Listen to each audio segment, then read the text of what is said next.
جن کے تیور بتا رہے تھے کہ انہیں ہمارے شہر جانے کی خبر مل چکی ہے اور حکم عدولی پر اب سخت سزا سنائی جائے گی۔ میں نے خود کو ہر طرح کے حالات کے لیے تیار کر لیا تھا، کیونکہ یہی میری زندگی کا کڑوا ترین سچ تھا جسے میں چاہ کر بھی چھٹلا نہیں سکتا تھا۔ دادا نے حقہ ایک طرف رکھا اور دادی سے مخاطب ہوئے، تمہیں جرت کیسے ہوئی اسے شہر کے بڑے ہسپتال لے جانے کی؟ اس کی وجہ سے ہم پہلے کم اذیت دیکھ چکے ہیں کیا؟ ہم کہیں منہ دکھانے کے لائق نہیں رہے۔ تم عورتیں تو گھر میں آرام سے بیٹھتی ہو، چین کی نیند سوتی ہو، ہماری نیندیں حرام کر دی اس نے۔ جب بھی باہر نکلتے ہیں سر جھکا کر نکلتے ہیں، کوئی مراد کے متعلق سوال نہ کر لے۔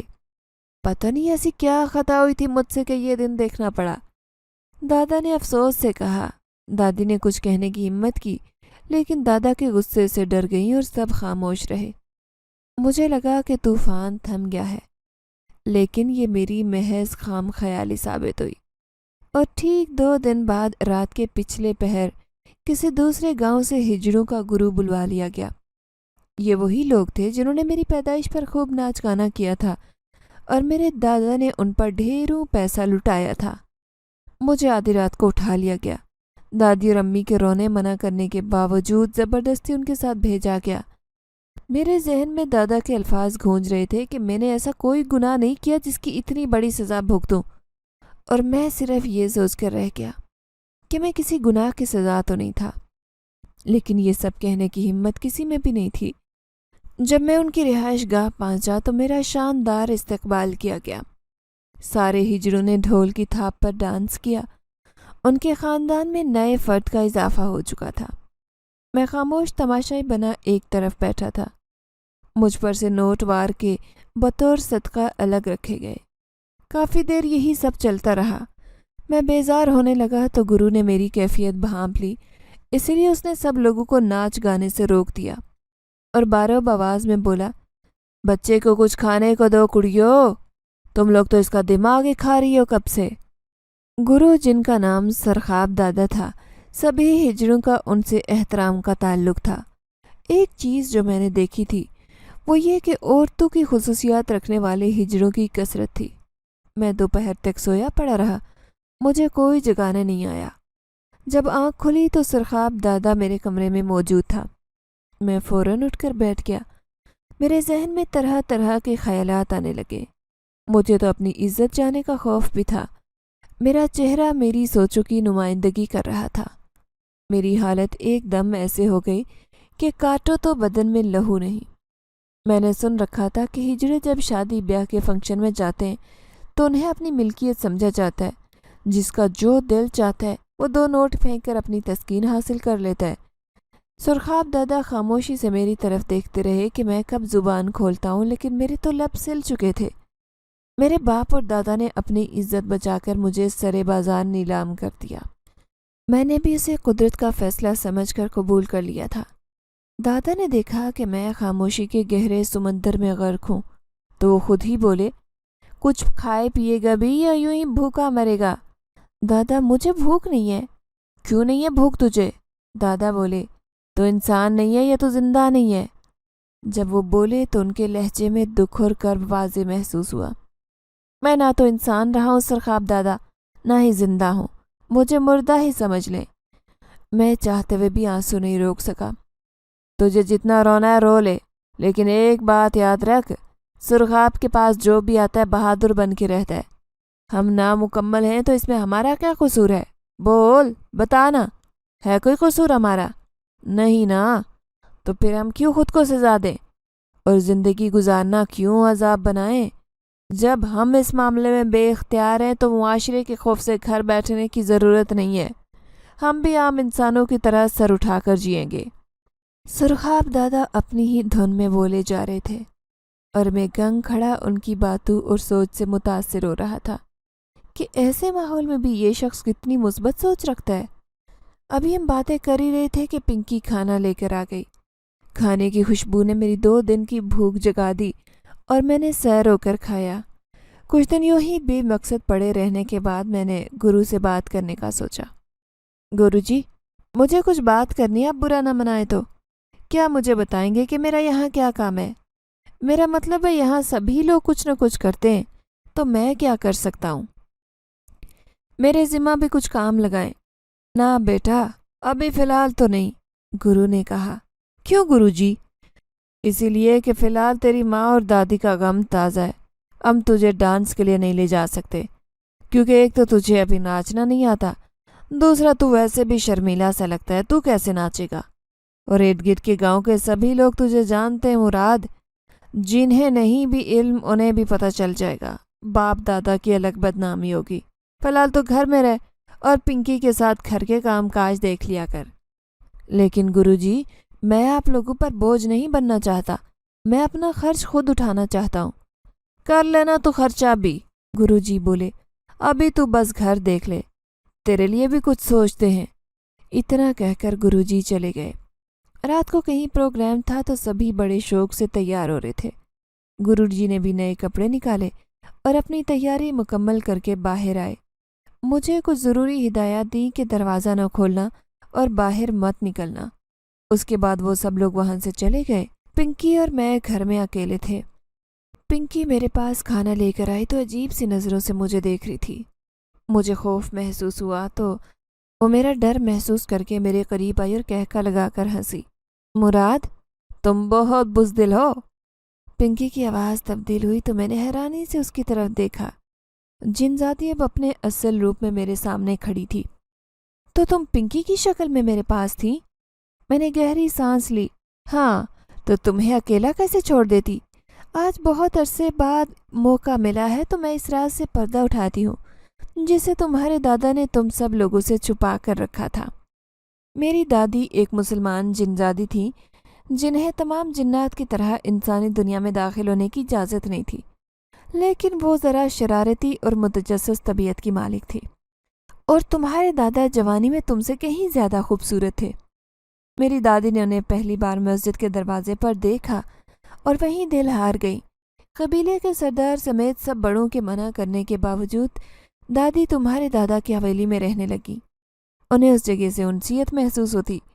تمہارے دادا گھبرو جوان تھے، ان کی سوچ بھی رنگین تھی، اور وہ حویلی میں اکثر ایسی محافل سے جاتے جن میں ہجڑوں کی کثیر تعداد ہوتی۔ تمہارے دادا کے جاننے والوں میں بھی اکثریت کا تعلق ایسے ہی عمرہ اور رئیس خاندانوں سے تھا جہاں کسی غریب کی کوئی حیثیت وقت نہیں تھی۔ روز کوئی نہ کوئی ہجڑا اپنی عزت سے ہاتھ دھو بیٹھتا۔ شراب اور جوا ان کی محفلوں میں عام سی بات تھی۔ میری دادی جو جنات کے شریف خاندان سے تعلق رکھتی تھی، وہ یہ سب دیکھتی تو تمہارے دادا کو سیدھے راستے پر لانے کے لیے نت نئے طریقے سوچتی۔ انہوں نے کئی بار تمہارے دادا کو ڈرانے کی کوشش بھی کی، لیکن وہ ناکام رہی۔ ہمارے قبیلے کے لوگ بھی دادی سے قطع تعلقی کا اعلان کر چکے تھے۔ ایک جنزادی یعنی میری دادی نے ایک انسان کے ساتھ یک طرفہ محبت میں اپنا قبیلہ چھوڑ دیا اور اس انسان کو سیدھا کرنے کی کوشش میں لگ گئی جس کے 24 گھنٹے شراب اور شباب میں گزرتے۔ جنزادی نے گہرا سانس لیا اور پھر بولی، میری دادی بتاتی ہے کہ اس بندے سے میری جنگ تب شروع ہوئی جب اس نے اپنی حویلی کا وہ درخت کاٹنے کا حکم دیا جہاں میں پچھلے 3 سال سے رہ رہی تھی۔ وہی درخت اب میرا مسکن تھا کیونکہ میرا قبیلہ مجھے چھوڑ چکا تھا۔ اب وہ اس شخص کو سبق سکھانا چاہتی تھی جو ان سے رہنے کا ٹھکانہ بھی چھین لے۔ میری دادی نے تمہارے دادا کے روبرو آ کر ساری کہانی بتانے کا فیصلہ کیا، اور ایک دن جب وہ نشے کی حالت میں دھت پڑے تھے تو انہیں جگانے کی کوشش کرنے لگی جو بے سود ٹھہری۔ بالآخر انہوں نے صبح کا انتظار کیا، لیکن دادا اٹھتے ہی زمینوں پر چلے جانے کی جلدی تھی انہیں۔ دادی نے وہیں اپنی داستان سنانے کا سوچا اور کھیتوں کے بیچوں بیچ تمہارے دادا کو اپنی طرف متوجہ کیا۔ تمہارے دادا جنہیں ساری دنیا اکبر کے نام سے جانتی ہے، انہوں نے میری دادی کو خوب مغلظات بکی اور کہا کہ وہ کسی جن چڑیل پر یقین نہیں رکھتے، ایسی کسی چیز کا وجود نہیں ہے، نہ ہی وہ ان سے ڈرتے ہیں۔ دادی جو اپنا قبیلہ، اپنا گھر بار سب چھوڑ کر اس درخت میں پناہ لیے ہوئے تھی، غصے اور انتقام سے بپھر گئی۔ دادا کو دھمکی دی کہ اگر وہ درخت کاٹا تو انجام کے ذمہ دار آپ ہوں گے۔ تمہارے دادا نے خوب مذاق اڑایا اور کہا، کیا کر لوگی؟ میں تمہاری نسل برباد کر سکتی ہوں، اپنی نسل بڑھانے کے لیے ترس جاؤ گے۔ اگر میری بات نہیں مانی تو میری بد دعا لگے گی تمہیں۔ جواب میں تمہارے دادا نے کہکا لگایا اور وہاں سے چلے گئے۔ سال گزرے، دادی نے وہ حویلی چھوڑ دی تھی اور تمہارے دادا کا خیال دل سے نکال دیا۔ اپنے قبیلے کی تلاش میں ماری ماری پھرتی رہیں۔ وہ قریب 10 سال اپنے گھر والوں سے دور رہیں۔ اتنے عرصے میں انہیں شیطانی جنات یعنی غیر مسلم جنات کا سامنا بھی کرنا پڑا۔ وہ ان سے مقابلہ بھی کرتی رہیں۔ 10 سال بعد ان کی یہ آزمائش اور سفر ختم ہوا اور وہ اپنے قبیلے سے جا ملی۔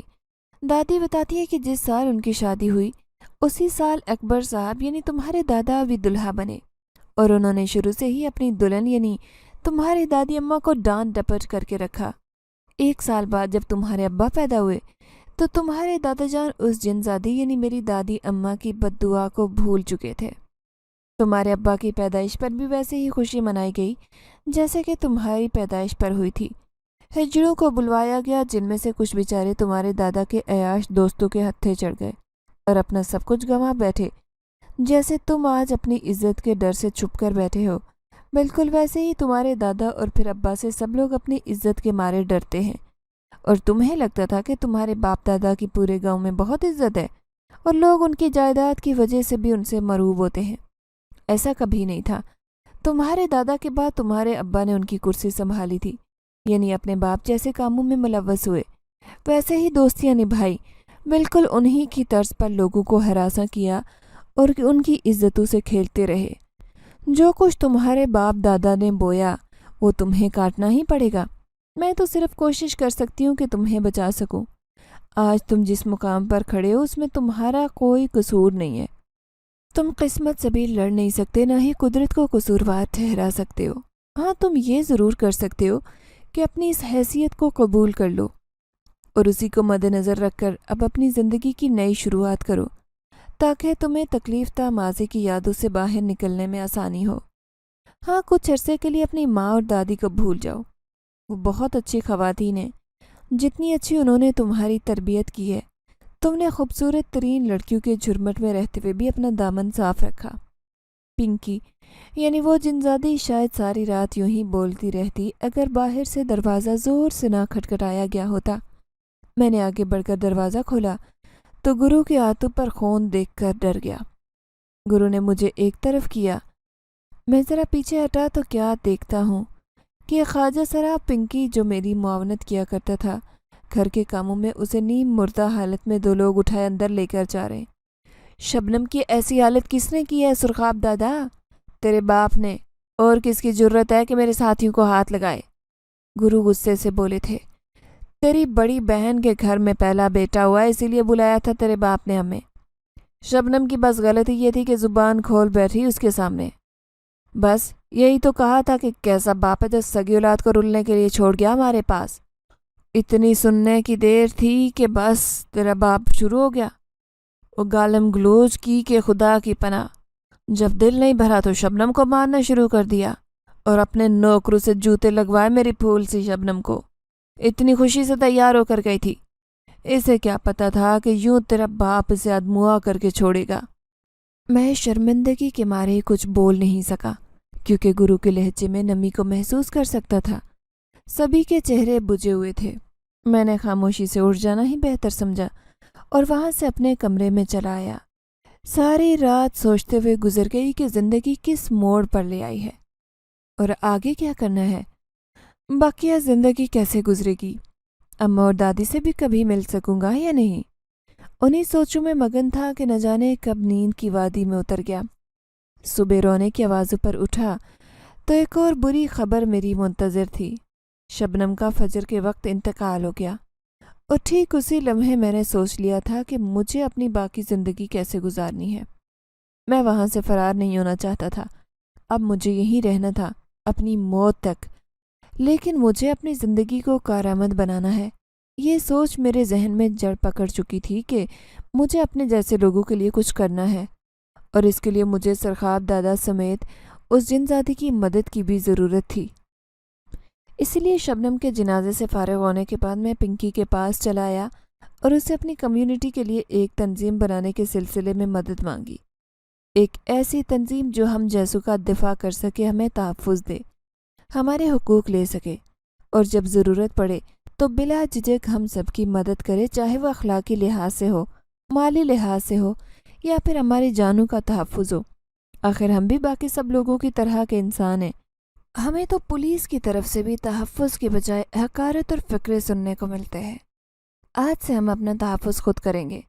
جوش سے نہیں ہوش سے کام لو مراد، جن زادی بولی۔ تمہیں سرخاب دادا سے مشورہ کرنا چاہیے، جہاں تک ممکن ہو میں مدد کروں گی، لیکن ہماری کچھ حدود ہیں، ہم انہیں نہیں توڑ سکتے، ورنہ قبیلہ ہمیں نکال دیتا ہے۔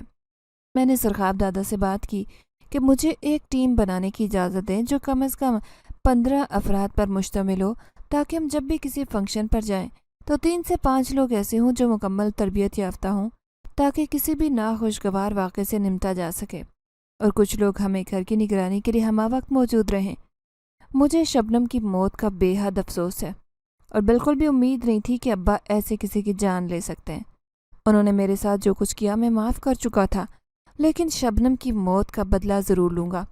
نہیں میرے بچے، وہ تیرا باپ ہے، اسے جو سزا دینی ہوگی قانون دے گا۔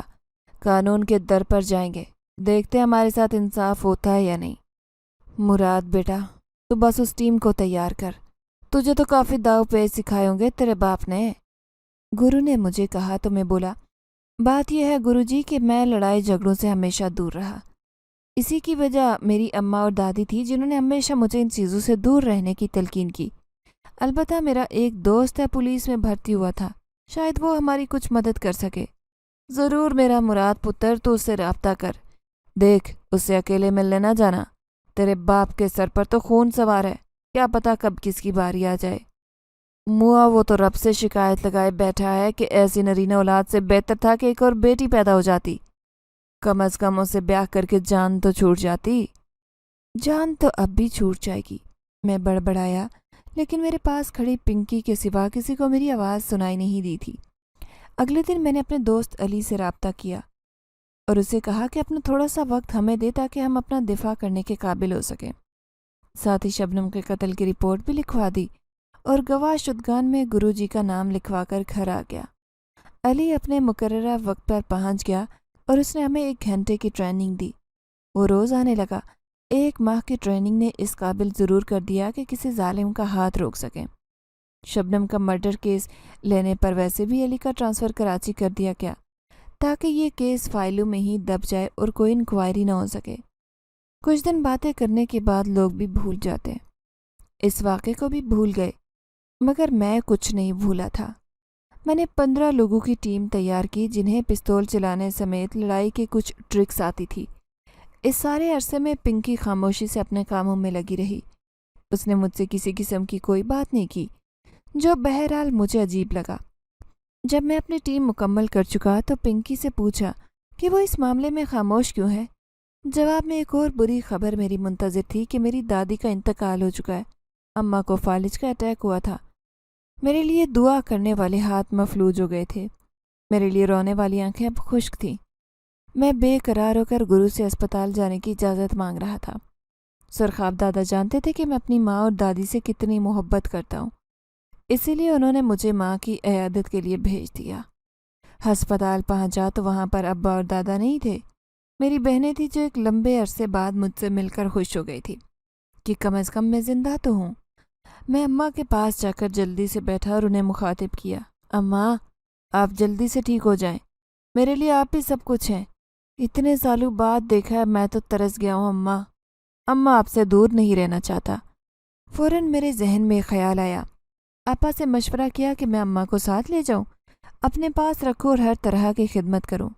ابا اور دادا نے ان کا جیسے خیال رکھا وہ اندازہ ہے مجھے۔ میں نے غصے سے کہا، آپا چپ تھی، کیا کہتی؟ ابا نے کبھی اس قابل سمجھا ہی نہیں کہ وہ کسی معاملے میں بول سکے، سو وہ خاموش رہی اور میں ڈاکٹر سے ملنے چلا گیا۔ ضروری تفصیلات اور احتیاطی تدابیر جاننے کے بعد میں نے اماں کو گاڑی میں بٹھایا اور اپنے ساتھ گرو جی کے پاس لے آیا۔ جب ابا کو پتہ چلا تو وہ بہت غصے سے آگ بگولا ہو گئے۔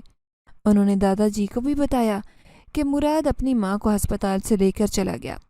دادا خاموش رہے کیونکہ اب وہ ایسی حالت میں نہیں تھے کہ کوئی ایکشن ہی لے سکتے، اسی لیے انہوں نے معاملہ ابا پر چھوڑ دیا۔ میرے دوست علی نے شبنم مرڈر کیس کی پیروی کرنا نہیں چھوڑا تھا۔ وہ اپنے طور پر گواہان کی تلاش میں تھا اور گواہوں میں سب سے اہم گواہ خود سرخاب دادا تھے، لیکن وہ نہ جانے کیوں میرے ابا اور دادا سے ڈرتے تھے۔ مجھے لگا کہ یہی صحیح وقت ہے کہ جب پنکی اپنی اصلی حالت میں گرو جی سے ملے اور انہیں اپنے ساتھ ہونے کا احساس دلائے، تاکہ گرو جی میرے ابا اور دادا کے خلاف بیان دے سکیں۔ اس مقصد کے لیے میں نے جن زادی یعنی پنکی کو راضی کیا۔ اسے بھی علم تھا کہ ایک جن اور انسان کا ملاپ ناممکن ہے، اسی لیے اس نے اپنے جذبات مجھ سے چھپا لیے تھے۔ وہ اظہار نہیں کر سکی، لیکن میں سب سمجھ گیا۔ یوں بھی ہمارا ملنا ناممکن تھا۔ اگر ممکن ہوتا تو تب بھی میں کہاں اب کسی قابل تھا کہ اب ہم صرف دوست تھے جو ایک دوسرے کی مدد کر رہے تھے۔ میں نے علی کو کھلی چھوٹ دے رکھی تھی کہ اگر میرے باپ پر شبنم کا قتل ثابت ہو جاتا ہے تو میری طرف سے کوئی مزاحمت نہیں ہوگی۔ جو سزا قانون دے گا میرے باپ کو قبول کرنی پڑے گی۔ علی نے جو شواہد اکٹھے کیے تھے ان کے مطابق فی الحال ابا پر قتل ثابت نہیں ہوا تھا، اب بس سرخاب دادا کی گواہی باقی تھی۔ ادھر اماں کی صحت پہلے سے قدرے بہتر ہو رہی تھی اور وہ اپنے ہاتھ پاؤں ہلا سکتی تھی۔ اشارے سے مجھے پاس بلاتی، بات کرنے کی کوشش کرتی، لیکن ان کی زبان ان کا ساتھ نہیں دیتی تھی۔ یا اللہ، یہ کیسی آزمائش ہے میرے مولا! تو میری ماں کو صحت عطا کر دے رب العالمین۔ تیرے گھر میں تو کوئی کمی نہیں ہے، وہ تو ہم ہی گنہگار ہیں جو گناہ پر گناہ کیے جاتے ہیں۔ میں نے کافی سال بعد اتنی بلند آواز میں دعا کی تھی۔ سارے لوگ میرے ارد گرد جمع ہو کر مجھے حوصلہ دینے لگے کہ انشاءاللہ اماں جلد ٹھیک ہو جائیں گی۔ میں پھوٹ پھوٹ کر رویا، اللہ جی کیسے قسمت پائی ہے، اتنے مشکل حالات میں بھی باپ کا ساتھ نہیں لکھا۔ گرو نے مجھے گلے لگایا اور کہا، تو میرا شیر پتر ہے، گھبراتا کیوں ہے؟ میں ہوں نا تیرے ساتھ۔ تو پھر مجھے بتاتے کیوں نہیں ہو کہ اس رات کیا ہوا تھا؟ کیا واقعی شبنم کا قتل میرے ابا نے کیا ہے؟ مراد بیٹا، تو آ میرے ساتھ، میرے کمرے میں چل، وہاں ساری بات بتاتا ہوں۔ گرو نے مجھے اپنے ساتھ کمرے میں لے جانا چاہا اور وہاں انہوں نے اس رات کی ساری تفصیلات بتانا شروع کر دی کہ کیسے میرے ابا نے اور اس کے دوستوں نے شبنم کے ساتھ بدتمیزی کی اور اس کے جواب دینے پر اسے بری طرح سے پیٹا۔ تیرے باپ نے شبنم کو نہیں مارا، لیکن اس کی غلطی یہ ہے کہ اپنے دوستوں کو بھی نہیں روکا۔ وہ طاقت رکھتا تھا، انہیں منع کر سکتا تھا، لیکن اس نے نہیں کیا، اسی لیے میں اسے سزاوار سمجھتا ہوں۔ باقی تم پر منحصر ہے کہ تم کیا کرتے ہو۔ گرو جی نے یہ بات مجھ پر چھوڑ دی کیونکہ میرے باپ کا معاملہ تھا۔ میں نے علی سے کہا کہ جس شخص نے شبنم کا قتل کیا ہے اسے مار مار کر ادموا کر چھوڑا، اسے پکڑو اور جو لوگ تماشا دیکھ لیتے انہیں بھی شریک جرم سمجھو۔ ہر ایک کو سزا ملنی چاہیے، چاہے وہ کتنا امیر اور حیثیت والا شخص ہو۔ علی نے میری بات مان لی اور اپنے ایک سینئر آفیسر جو کہ اسی کی طرح بے خوف اور ایماندار تھا اس سے بات کی۔ اگلے دن پولیس کی ریڈ ہوئی، حویلی سے میرے باپ اور دادا دونوں کو شریک جرم مان کر گرفتار کیا گیا۔ جب انہیں ہتھکڑیاں لگا کر پولیس وین میں ڈالا گیا تو میری آنکھیں برسنے لگی تھی۔ باپ اور دادا کی عزت صحیح معنوں میں آج مٹی میں مل گئی، نہ کہ تب جب مجھے ایک کمی کی بات پر ہجڑا کہہ کر گھر سے نکال دیا گیا۔ میں گرو جی کے ساتھ گھر آیا تو پنکی نے خوشخبری سنائی کہ اماں نے آج بولنے کی کوشش کی ہے اور وہ ہاتھ پاؤں ہلانے کی بھی کوشش کر رہی ہیں۔ میں بہت خوش تھا کہ کہیں سے تو ٹھنڈی ہوا کا جھونکا نصیب ہوا۔ رات کا اندھیرا بڑھا تو پنکی میرے پاس آئی اور کہنے لگی کہ اسے اب واپس جانا ہے، وہ اپنی دنیا میں کسی جن زادے کے ساتھ اپنا گھر بسائے گی اور ایک آدھ دن میں شاید اس کا قبیلہ بھی اسے لینے کے لیے آ جائے۔ یہ سن کر میں خاموش ہو گیا، کہنے کو کچھ تھا ہی نہیں۔ ایک انسیت تھی پنکی سے، کبھی جنزادی سمجھا ہی نہیں تھا، ایک دوست کی حیثیت سے اپنے سارے دکھ سکھ اسے ہی تو بتاتا تھا۔ اب یہ چلی جائے گی تو میں بالکل اکیلا ہو جاؤں گا۔ چلو جو میرے رب کی رضا اسی میں راضی۔ مجھے ایسے لگا کہ اماں نے مجھے آواز دی ہو، میں سوچوں میں گم تھا۔ پنکی کب کی جا چکی تھی۔ جلدی سے باہر نکلا تو اماں بستر سے نیچے گر گئی تھی، شاید پانی کے لیے ہاتھ بڑھایا اور گر گئی ہوں، لیکن اب انہیں شدید تکلیف تھی۔ میں نے شہر کے سب سے بہترین ڈاکٹر کو بلایا اور امی کا تفصیلی چیک اپ کرنے کے بعد ڈاکٹر بولا کہ آپ کی والدہ بہتری کی طرف جا رہی ہیں، امید ہے جلد ریکوری ہو جائے گی۔ جنزادی اپنے قبیلے میں واپس جا چکی تھی۔ ابا اور دادا 3 ماہ جیل میں رہ کر چھوٹ گئے تھے۔ جب سے دادی کی وفات ہوئی تھی تب سے دادا تو ویسے بھی گوشہ نشین ہو گئے تھے۔ ابا کی انا پر البتہ ضرب لگی تھی، سو وہ زخمی سانپ کی طرح بل کھائے بیٹھے تھے۔ موقع ملنے کی دیر تھی کہ میں ان کے سامنے ہوتا تو قتل ہو جاتا میرا۔ یہ سب باتیں علی کی زبانی مجھے معلوم ہوئی۔ مجھے محسوس ہوا کہ گرو کا گھر اب محفوظ ٹھکانہ نہیں ہے، اسی لیے ان سے اجازت چاہی کہ اماں کا علاج بہت ضروری تھا اور وہ ہسپتال میں ہی ممکن تھا۔ جاتے وقت سرخاب دادا نے کچھ پیسے میرے ہاتھ پر رکھے کہ علاج کے لیے کام آئیں گے۔ میں انہیں الوداع کہہ کر چلا آیا۔ اماں کو علی کی گاڑی میں بٹھا کر ایک بار پھر ہسپتال کی طرف رواں دواں تھا۔ مجھے علم نہیں تھا کہ ابا میرا پیچھا کر رہے۔ جب ہسپتال پہنچے تو ایک نئی آزمائش میری منتظر تھی۔ ابا اماں کو ساتھ لے جانے آئے تھے۔ بڑی مشکل سے ماں کو ایمرجنسی میں داخل کروا کر میں باہر آیا تو ابا اونچا اونچا بولنا شروع ہو گئے، گالم گلوچ کی اور انہیں جیل بھیجنے کے جرم میں سنگین نتائج کی دھمکیاں دی۔ اندر میری ماں زندگی اور موت کی جنگ لڑ رہی تھی، باہر میں سر جھکائے سگے باپ کے منہ سے قتل کی دھمکی سن رہا تھا۔ آنسو دل پر گر رہے تھے کہ یہ وہی باپ ہے جو ایک لمحہ دور نہیں رہ سکتا تھا، جس نے مجھے اتنی محبت سے رکھا۔ صرف ایک کمی کے باعث میں کیسے اس کے لیے اتنا برا ہو گیا کہ یہ میرا وجود ختم کرنے پر تلے ہیں۔ ابا دھمکیاں دیتے چلے گئے۔ میں نے فیصلہ کر لیا کہ ان سے دو ٹوک بات کروں گا، اس امید پر کہ شاید وہ میرا مان رکھیں۔ ان سے گلہ کروں گا کہ جب مجھے آپ کی سب سے زیادہ ضرورت تھی تب آپ نے مجھے لاوارث چھوڑ دیا۔ میں ان سے لڑوں گا کہ آپ تو ایک لمحہ میرے لیے میرے بغیر نہیں گزارتے تھے، اب کیا ہوا؟ میں نے ذہن میں سارے سوال ترتیب دیے۔ پتہ ہی نہیں چلا کہ کب دادا کی حویلی کے سامنے کھڑا ہوا۔ پورے 3 سال میں نے اس حویلی سے دور گزارے تھے۔ یہاں کے مقینوں نے مجھ پر دروازے بند کر دیے، اس گھر کے بھی، اپنے دل کے بھی۔ آج جی بھر کے روں گا کہ شاید میرے باپ کا دل بدل جائے، کیا پتہ اس سے مجھ پر رحم آ جائے۔ دھڑکتے دل کے ساتھ حویلی میں داخل ہوا۔ ایک لمحے کو مجھے گمان ہوا کہ وہ حویلی نہیں جہاں میرا بچپن گزرا تھا، جہاں میں نے قدم قدم چلنا سیکھا تھا، جہاں خوشیاں تھی، قہقہ کی برسات تھی اور جہاں زندگی بستی تھی۔ ایسے لگا کہ قبرستان میں آ گیا ہوں۔ اس قدر خاموشی اور ویرانی کا تو تصور بھی نہیں کیا تھا۔ دبے قدموں چلتا ہوا میں دالان میں آ کر رک گیا۔ ایک طرف چارپائی پر دادا لیٹے تھے، یوں لگا جیسے ہڈیوں کا ڈھانچہ پڑا ہو، کسی دور میں کیسے فرعون ہوا کرتے تھے۔ میں نے دکھ سے سوچا، انہیں سلام کر کے جواب کا انتظار کرنے لگا۔ کافی دیر تک جواب نہیں آیا تو اندر کی طرف بڑھا جہاں ابا کا کمرہ تھا۔ ابا غم سے نڈھال کمر جھکی ہوئی ایک طرف کو پڑے تھے۔ میں نے پاس جا کر سلام کیا تو مڑ کر میری طرف دیکھا اور بولے، میں جانتا تھا تو ضرور آئے گا، لیکن اتنی دیر سے آئے گا یہ نہیں پتا تھا۔ دیکھ کیا حالت ہو گئی تیرے بعد گھر کی، یہ وہی گھر لگتا ہے جو 3 سال پہلے تو چھوڑ کر گیا تھا۔ بتا دیکھنا کہاں گئی اس کی ساری رونقیں، سب ختم، تو اپنے ساتھ سب کچھ لے گیا مراد۔ ابا روحان سے ہو رہے تھے، تیری دادی تیرے غم میں قبر تک جا پہنچی، ابا بستر سے لگے، تیری ماں کی حالت تو تیرے سامنے ہے مراد، تیری ایک جسمانی کمزوری نے ہمیں کہاں سے کہاں پہنچا دیا۔ کاش میں نے بر وقت تیرا علاج کروا دیا ہوتا، اتنی ویرانی اداسی ہمارا مقدر نہ بنتی، ہم یوں نہ برباد ہوتے۔ میرے ایک غلط فیصلے نے کتنی زندگیاں برباد کی، کوئی مجھ سے پوچھے کتنی تکلیف میں ہوں۔ کیسے اتنا سنگ دل ہو گیا کہ سگی اولاد جو مجھے جان سے عزیز تھی اسے گھر سے نکال دیا، مجھے کوئی روک نہیں سکا۔ کاش ابا ہی روک لیتے، اتنا برا وقت تو نہ آتا ہم پر۔ میں تو خود ابا سے گلے شکوے کرنے آیا تھا، ابا کے کندھے پر سر رکھ کر رونے کو ترس گیا تھا۔ آگے بڑھ کر ابا کو گلے لگایا اور معافی کے لیے ان کے بندھے ہاتھوں کو اپنے ہاتھ میں لیا۔ ہم دونوں باپ بیٹا خوب رو چکے تو دادا کا خیال آیا۔ ابا نے بتایا کہ دادا جب سے جیل سے گھر آئے تب سے یوں ہی گم سم رہتے، چپ لگ گئی ہے، خلا میں گھورتے رہتے ہیں، بس نہ کچھ کھاتے ہیں نہ پیتے ہیں۔ میں اور ابا مل کر دادا کو بھی ہسپتال لے گئے جہاں ان کا علاج شروع ہوا۔